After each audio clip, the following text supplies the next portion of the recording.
ଓଡ଼ିଶାର ପ୍ରାଚୀନ ତଥା ପାରମ୍ପରିକ ଚିତ୍ରକଳାର ଅନନ୍ୟ ବିଭବ ହେଉଛି ପଟ୍ଟଚିତ୍ର। ମହାପ୍ରଭୁ ଶ୍ରୀଜଗନ୍ନାଥଙ୍କ ସଂସ୍କୃତି ସହ ଏହା ଜଡ଼ିତ। ପୁରୀ ଜିଲ୍ଲାର ରଘୁରାଜପୁର ଗାଁ ଆଜି ଯାଏଁ ଏହି ବିରଳ ତଥା ଦୁର୍ଲଭ ହସ୍ତକଳାକୁ ବଞ୍ଚାଇ ରଖିଛି। ଗାଁର ପ୍ରତ୍ୟେକ ଲୋକ ଜଣେ ଜଣେ ଶିଳ୍ପୀ, ଯାହାଙ୍କ ଶିଳ୍ପଚାତୁର୍ଯ୍ୟ ଯୋଗୁଁ ଏହି ହସ୍ତକଳା ଓ ରଘୁରାଜପୁର ଗାଁ ବିଶ୍ୱବିଦିତ। ପଟ୍ଟଚିତ୍ରକୁ ଜିଆଇ ମାନ୍ୟତା ମିଳିବା ସହ ରଘୁରାଜପୁର ଗାଁକୁ ଐତିହ୍ୟ ଗ୍ରାମ ଏବଂ ଶ୍ରେଷ୍ଠ ପର୍ଯ୍ୟଟନ ଗ୍ରାମ ଭାବେ ନିଜର ସ୍ୱତନ୍ତ୍ର ପରିଚୟ ସୃଷ୍ଟି କରିଛି। 2000 ମସିହାରେ ଏହି ଗ୍ରାମକୁ ଶିଳ୍ପଗ୍ରାମର ମାନ୍ୟତା ଦିଆଯାଇଛି।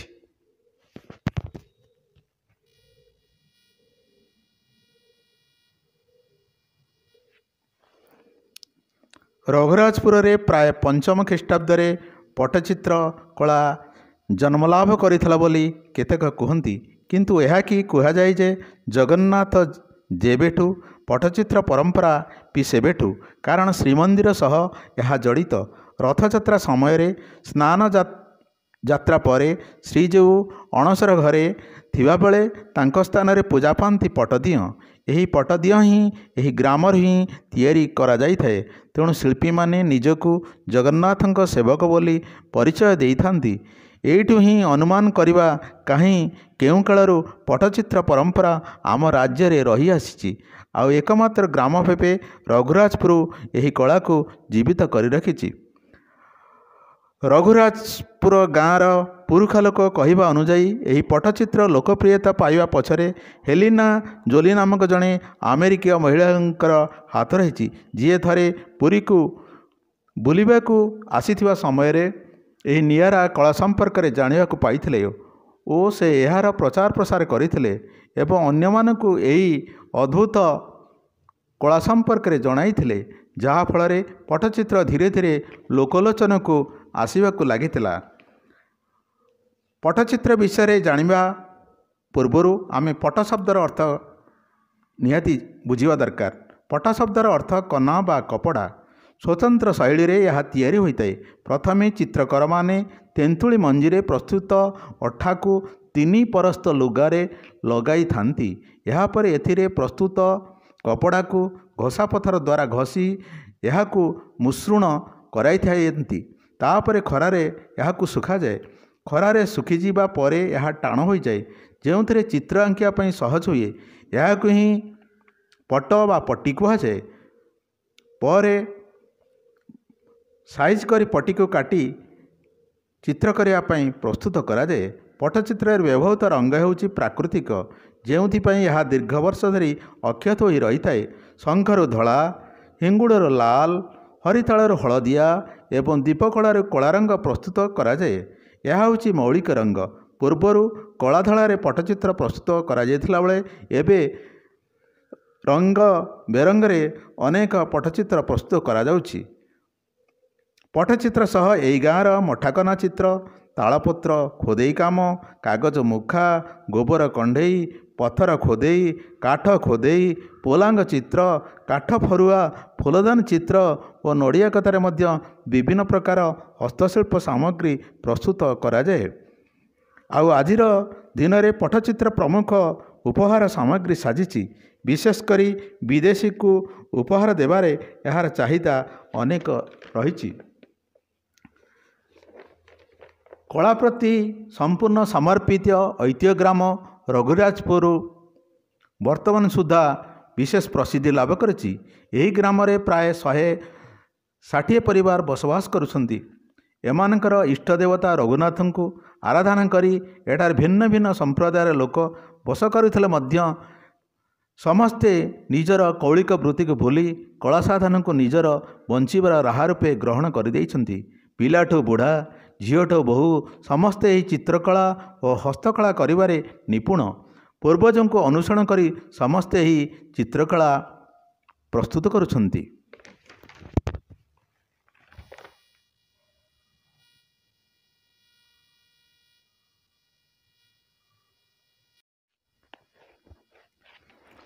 ଦେଶର ପ୍ରମୁଖ ପର୍ଯ୍ୟଟନ ସ୍ଥଳୀଗୁଡ଼ିକୁ ହସ୍ତଶିଳ୍ପ କ୍ଲଷ୍ଟରରେ ସଂଯୁକ୍ତ କରାଯାଇଛି। ହସ୍ତଶିଳ୍ପ ମନ୍ତ୍ରଣାଳୟ ପକ୍ଷରୁ ପର୍ଯ୍ୟଟନ ସହିତ ବୟନଶିଳ୍ପ ସଂଯୋଗୀକରଣ କାର୍ଯ୍ୟକ୍ରମ ଅଧୀନରେ ଭିତ୍ତିଭୂମି ସହାୟତା ପ୍ରଦାନ କରାଯାଉଛି। ଏଥିପାଇଁ ଦେଶର 8ଟି ଗ୍ରାମକୁ ଚୟନ କରାଯାଇଥିଲା ବେଳେ ଏଥିମଧ୍ୟରେ ଓଡ଼ିଶାର ଶିଳ୍ପଗ୍ରାମ ରଘୁରାଜପୁର ରହିଛି। ଅନ୍ୟ ଗ୍ରାମଗୁଡ଼ିକ ହେଲା ଆନ୍ଧ୍ରପ୍ରଦେଶର ତିରୁପତି, ଗୁଜୁରାଟର ବଦାଜ, ଉତ୍ତରପ୍ରଦେଶର ନୈନି, କର୍ଣ୍ଣାଟକର ଆନେଗୁଣ୍ଡି, ତାମିଲନାଡୁର ମହାବଳୀପୁରମ୍, ଉତ୍ତରପ୍ରଦେଶର ତାଜଗଞ୍ଜ ଓ ରାଜସ୍ଥାନର ଆମେର। ଏସବୁ ଗ୍ରାମର ସାମଗ୍ରିକ ବିକାଶ, ଶିଳ୍ପ ଓ ପର୍ଯ୍ୟଟନ ପ୍ରଚାର ପ୍ରସାର ଏକସଙ୍ଗେ କରାଯିବ। ଏହି କାର୍ଯ୍ୟକ୍ରମରେ ସାମିଲ ହୋଇଥିବା ପୁରୀ ଜିଲ୍ଲାର ରଘୁରାଜପୁର ପଟ୍ଟଚିତ୍ର ହସ୍ତଶିଳ୍ପ ଐତିହ୍ୟଗ୍ରାମ ଭାବେ ସୁଖ୍ୟାତି ଅର୍ଜନ କରିଛି। ଏବେ ଏଠାରେ ପର୍ଯ୍ୟଟନ ସହ ଶିଳ୍ପର ଏକତ୍ର ପ୍ରଚାର ପ୍ରସାର କରାଯିବ। ହସ୍ତଶିଳ୍ପକୁ କାରିଗରଙ୍କ ନିମନ୍ତେ ଏକ ସ୍ଥାୟୀ ତଥା ଲାଭଦାୟକ ଜୀବିକା ନିର୍ବାହର ବିକଳ୍ପ ରୂପରେ ବିକଶିତ କରିବ।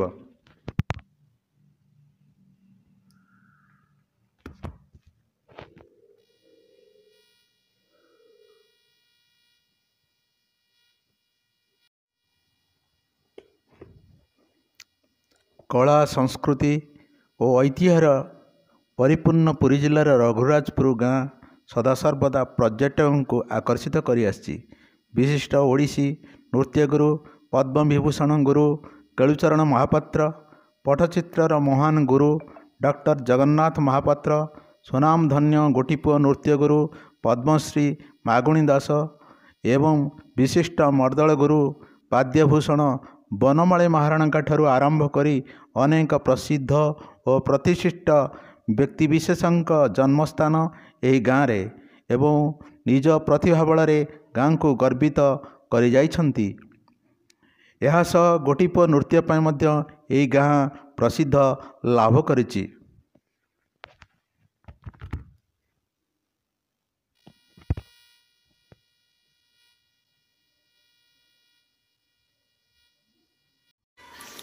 ଭାରତ ସରକାରଙ୍କ ପର୍ଯ୍ୟଟନ ବିଭାଗ ସହାୟତାରେ ଆମ୍ଭ ବିଦ୍ୟାଳୟ, ଜାଗେଶ୍ୱରୀ ବିଦ୍ୟାପୀଠ ଓରେଇ ଓ ଦଶବାଟିଆ ଉଚ୍ଚ ବିଦ୍ୟାଳୟର ଛାତ୍ରଛାତ୍ରୀମାନେ ଗତ ନଭେମ୍ବର ମାସ 23 ତାରିଖ ଶନିବାର ପବିତ୍ର ପ୍ରଥମାଷ୍ଟମୀ ତିଥିରେ ଏହି ଐତିହ୍ୟ ଗ୍ରାମ ରଘୁରାଜପୁରକୁ ଯାତ୍ରା କରିଥିଲେ।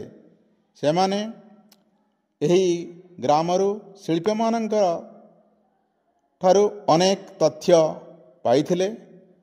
ଏହି ତଥ୍ୟ ଯୋଗାଇ ଦେବାରେ ବିଶେଷ ସହାୟତା କରିଥିଲେ ପର୍ଯ୍ୟଟନ ବିଭାଗର କର୍ମଚାରୀ ଏବଂ ଆମ୍ଭର ଶିକ୍ଷକ ବନ୍ଧୁମାନେ। ଯାହା ହେଉ, ଏହା ଥିଲା ଗୋଟିଏ ମନୋରମ ଶିକ୍ଷଣୀୟ ଯାତ୍ରା।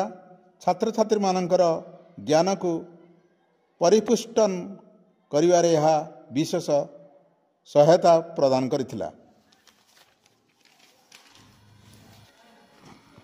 ଏହି ପ୍ରସିଦ୍ଧ ଐତିହ୍ୟ ଗ୍ରାମ ଶ୍ରୀକ୍ଷେତ୍ର ପୁରୀଠାରୁ 14 କିଲୋମିଟର ଦୂରରେ ଅବସ୍ଥିତ। ଏହା ଭାର୍ଗବୀ ନଦୀର ଦକ୍ଷିଣ ପାର୍ଶ୍ୱରେ ଅବସ୍ଥିତ। ପର୍ଯ୍ୟଟକମାନେ ପୁରୀରୁ ଭୁବନେଶ୍ୱର ରାସ୍ତାରେ ଗଲାବେଳେ ଏହା ଚନ୍ଦନପୁର ବଜାରଠାରୁ ଡାହାଣକୁ 1.5 କିଲୋମିଟର ଦୂରରେ ଅବସ୍ଥାନ କରିବ। ତେଣୁ ହେ ଦର୍ଶକ ବନ୍ଧୁ, ଏହି ପର୍ଯ୍ୟଟନସ୍ଥଳୀ ଐତିହ୍ୟ ଗ୍ରାମ ରଘୁରାଜପୁରକୁ ଆସନ୍ତୁ ଏବଂ ଆପଣମାନେ ଏହି ପଟ୍ଟଚିତ୍ରକୁ ଦେଖି ଉପଭୋଗ କରନ୍ତୁ। ଏହା ନିଶ୍ଚୟ ଆପଣଙ୍କର ହୃଦୟ ମନରେ ଗଭୀର ଆନନ୍ଦ ଭରିଦେବ। ଜୟ ଜଗନ୍ନାଥ।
दर्शक बंधु आमर ए भिडियोटी आपण मानक भल लगे आपण माने निश्चय को लाइक करंतु, शेयर करंतु, सब्सक्राइब करंतु और कमेंट करंतु। जय जगन्नाथ।